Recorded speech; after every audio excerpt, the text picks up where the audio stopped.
Muy buenos días a todos. La mayoría de bancos centrales del mundo han sido creados en un contexto de gran inestabilidad financiera en los distintos países. Los primeros bancos centrales fueron creados en el siglo XVII, entre los que se encuentra el Banco Central de Suecia, el Banco Central de Inglaterra. Después aparece a principios del siglo XIX el Banco Central de Francia, en 1913 la Reserva Federal de Estados Unidos, la misión Kemmerer, que a principios de los años 20 del siglo XX viene a América Latina y funda también buena parte de los bancos centrales que conocemos de la región hoy día. Todas esas misiones, todos los inicios de bancos centrales se dieron a partir de grandes quiebras de bancos privados que originaron problemas no solo con el circulante en la economía, sino con la estabilidad financiera que amenazaba la estabilidad macroeconómica global. Entonces, la primera función con la que son creados los bancos centrales en general era de ser prestamista de última instancia y garante de la estabilidad financiera. Eso se ha venido olvidando un poco en los últimos años porque en un contexto en el que la estabilidad financiera estuvo más o menos bien entre los 80, los 90, sobre todo el mundo desarrollado, se empieza a crear la idea de que los bancos centrales deberían enfocarse más que todo en el manejo de la inflación y que garantizando estabilidad de precios, con eso contribuían lo suficiente a la estabilidad macroeconómica global, siendo la estabilidad de precios no solo una condición necesaria, sino que se creía suficiente para la estabilidad macroeconómica global. La gran crisis financiera del subprime se ha venido conociendo con ese número, por uno podría decir la crisis financiera global o del Atlántico Norte, como a algunos les gusta llamar, de los países desarrollados, que se dio entre 2007, 2008 y el año 2010, pues pone, digamos, en jaque un poco ese paradigma, porque se empieza a ver que aun cuando se tenga estabilidad de precios, que es una condición necesaria para la estabilidad financiera y la estabilidad macroeconómica, no es una condición suficiente.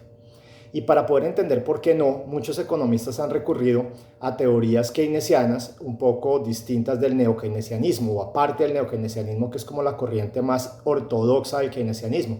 Y por ejemplo, recurriendo a Minsky en su hipótesis de la inestabilidad financiera desarrollada en los 60, muchos empiezan a entender, oiga, es que hay dos sistemas de precios en la economía que a veces no se mueven en el mismo sentido. Precios de bienes y servicios y precios de activos, tanto financieros como reales. ¿Y por qué no se mueven al tiempo? Porque se ha visto que hay muchos momentos en los que la inflación de bienes y servicios puede ser baja y sin embargo se dan booms de precios de vivienda, booms de precios de activos financieros que ponen en jaque la estabilidad financiera y hacen que se precipiten grandes crisis financieras después de un tiempo si se alimentan estas burbujas. Bien lo muestran Shularik y Taylor en un paper en American Economic Review publicado en el año 2012, que los dos mejores predictores de las crisis financieras son el crecimiento anormal del crédito y el crecimiento exagerado de los precios de la vivienda. Eso está presente en casi todas las crisis financieras que han azotado el mundo desde 1870 hasta las presentes. Entonces los bancos centrales deberían preocuparse también por el efecto que las tasas de interés tienen, no solo sobre precios de bienes y servicios, sino también sobre precios de activos reales y financieros en la economía. Y desde ahí se ha venido desprendiendo la idea de que los bancos centrales deben tener ese doble mandato, mandato de estabilidad de precios y mandato de estabilidad financiera, todo enfocado con el objetivo global de generar estabilidad macroeconómica global para un país. En Colombia todavía eso no está muy implementado. Hay países que lo han implementado explícitamente, como el Banco de Inglaterra, como el Banco Central Europeo, el Banco de México está caminando hacia allá. La Reserva Federal tiene mandato dual, no tanto con estabilidad financiera, sino estabilidad macroeconómica y especialmente de empleo. Pero hacia allá debería también caminar otros bancos centrales como el Banco de la República. Es cierto que la estabilidad de precios es muy importante, pero la estabilidad financiera también, y lo que se sabe es que cuando las tasas de interés, por ejemplo, suben exageradamente, pues eso se da para que los precios de los activos financieros y reales, por ejemplo el de la vivienda, el precio de la vivienda caiga precipitadamente.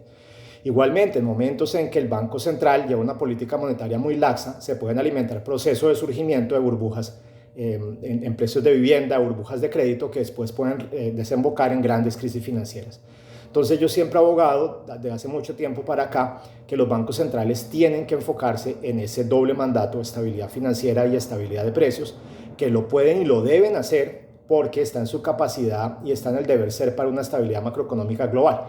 Esto no lo digo solo yo, lo vienen diciendo muchos economistas muy importantes. Marcus Untermyer, profesor de la Universidad de Princeton, lo viene insistiendo hace mucho tiempo. Hyun Sung Shin, que ahora es el economista jefe del BIS, pero antes era profesor de la prestigiosa Universidad de Princeton, también lo venía mencionando, y muchos otros.